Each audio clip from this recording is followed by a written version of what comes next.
کوئی مقابلے کے لیے نہ آیا۔ قلعہ کے اوپر سے عبدیہ لیل نے کہا، ہم میں سے کوئی شخص بھی قلعہ سے اتر کر تمہارے پاس نہیں آئے گا، ہم قلعہ بند رہیں گے۔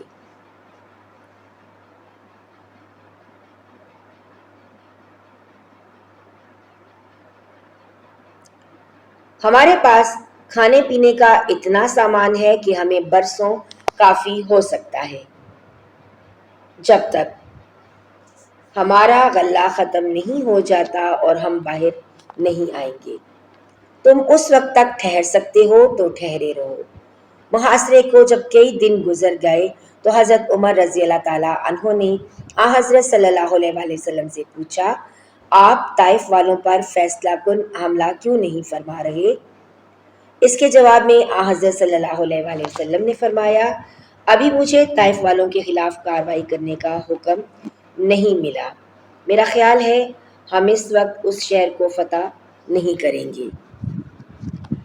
آخر جب اللہ تعالیٰ کی طرف سے حکم نہ ملا تو حضور صلی اللہ علیہ وآلہ وسلم نے واپسی کا حکم فرما دیا۔ لوگوں کو فتح کے بغیر واپس جانا اچھا نہ لگا۔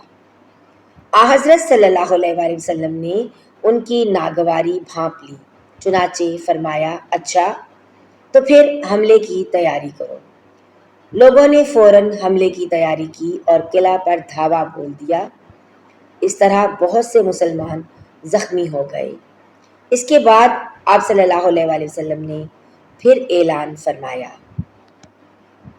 اب ہم انشاءاللہ روانہ ہو رہے ہیں۔ اس مرتبہ یہ اعلان سن کر لوگ خوش ہو گئے اور فرما برداری کے ساتھ کوچ کی تیاری شروع کرنے لگے۔ یہ دیکھ کر آپ صلی اللہ علیہ وآلہ وسلم ہنس پڑے۔ آپ کو ہنسی اس بات پر آئی کہ پہلے تو لڑنے پر تیار تھے اور واپس جانا برا محسوس کر رہے تھے، اب کس قدر جلد اور خوشی سے واپس جانے کے لیے تیار ہو گئے۔ دراصل اب صحابہ اکرام رضی اللہ تعالیٰ عنہم نے جان لیا تھا کہ اللہ کے رسول صلی اللہ علیہ وآلہ وسلم کی رائے ہی بالکل درست تھی۔ واپس روانگی کے وقت حضرت صلی اللہ علیہ وآلہ وسلم نے ارشاد فرمایا، اللہ تعالیٰ کے سوا کوئی معبود نہیں، اس کا وعدہ سچا ہے، اس نے اپنے بندے کی مدد فرمائی، اس اکیلے نے احزاب کو شکست دی۔ احزاب کا مطلب ہے وہ فوج جس میں بہت سے گروہ جمع ہوں۔ کچھ آگے بڑھنے پر آپ صلی اللہ علیہ وآلہ وسلم نے فرمایا، ہم لوٹنے والے ہیں، توبہ کرنے والے ہیں اور عبادت کرنے والے ہیں، اپنے پروردگار کی اور اس کی تعریفیں بیان کرتے ہیں۔ طائف وہ شہر تھا جہاں کے لوگوں نے ہجرت سے پہلے بھی حضور نبی کریم صلی اللہ علیہ وآلہ وسلم کو بہت ستایا تھا، لہو لہان کر دیا تھا، مگر اس کے باوجود پہلے بھی حضور اکرم صلی اللہ علیہ وآلہ وسلم نے بد دعا نہیں کی تھی، اور اب بھی آپ صلی اللہ علیہ وآلہ وسلم طائف کے لوگوں کے لیے بد دعا نہیں کر رہے تھے، بلکہ یہ دعا فرمائی، اے اللہ بنی ثقیف کو ہدایت عطا فرما اور انہیں مسلمان ہونے کی حیثیت سے ہمارے پاس بھیج دے۔ اس لڑائی میں حضرت ابو بکر رضی اللہ تعالیٰ عنہ کے بیٹے حضرت عبداللہ رضی اللہ تعالیٰ عنہ بھی زخمی ہوئے تھے، اور اس زخم کے اثر سے وہ چند سال بعد حضرت ابو بکر صدیق رضی اللہ تعالیٰ عنہ کی خلافت کے دور میں انتقال کر گئے۔ واپسی کے سفر میں جب حضرت صلی اللہ علیہ وآلہ وسلم جورانہ کے مقام پر پہنچنے کے لیے نشیب میں اترے تو وہاں سراقہ بن مالک ملے۔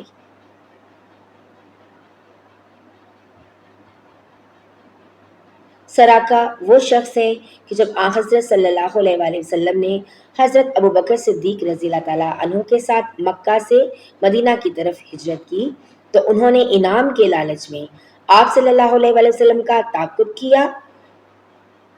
نزدیک پہنچنے پر ان کے گھوڑے کے پاؤں زمین میں دھس گئے تھے، انہوں نے معافی مانگی تو گھوڑے کے پاؤں نکل آئے، یہ پھر قتل کے ارادے سے آگے بڑھے تو پھر گھوڑے کے پاؤں دھنس گئے، 3 بار ایسا ہوا۔ آخر انہیں عقل آ گئی اور وہ سچے دل سے انہوں نے معافی مانگی، پھر واپس لوٹ گئے، اور اس وقت یہ مسلمان نہیں ہوئے تھے، لیکن انہوں نے آپ صلی اللہ علیہ وآلہ وسلم سے کہا تھا، اے محمد، میں جانتا ہوں ایک دن ساری دنیا میں آپ کا بول بالا ہونے والا ہے، آپ لوگوں کی جانوں کے مالک ہوں گے، اس لیے مجھے اپنی طرف سے ایک تحریر لکھ دیجئے تاکہ جب آپ کی حکومت کے دور میں آپ کے پاس آؤں تو آپ میرے ساتھ عزت سے پیش آئیں۔ ان کی درخواست پر آپ صلی اللہ علیہ وآلہ وسلم نے حضرت ابوبکر صدیق رضی اللہ تعالیٰ عنہ یا ان کے غلام عامر بن ابی فہیرہ رضی اللہ تعالیٰ عنہ سے تحریر لکھوا کر انہیں دی تھی۔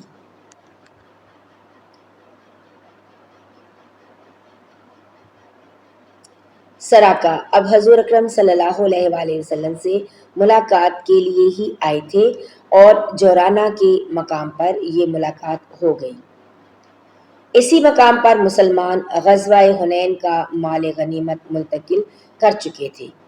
سراقہ بن مالک اس وقت یہ پکار رہے تھے، میں سراقہ بن مالک ہوں اور میرے پاس اللہ کے رسول صلی اللہ علیہ وآلہ وسلم کی تحریر موجود ہے۔ اس کے الفاظ سن کر حضرت صلی اللہ علیہ وآلہ وسلم نے ارشاد فرمایا،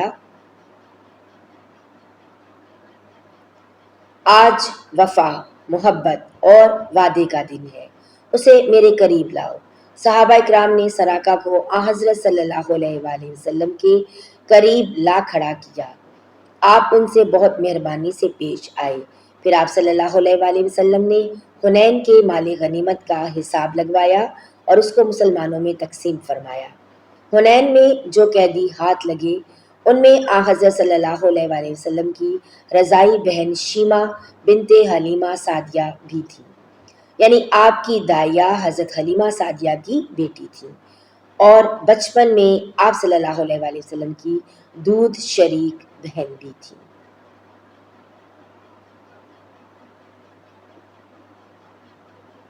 جب یہ گرفتار ہوئی تھیں تو صحابہ سے کہنے لگیں کہ میں تمہارے نبی کی بہن ہوں، لیکن انہوں نے حضرت شیمہ کی بات پر یقین نہیں کیا تھا۔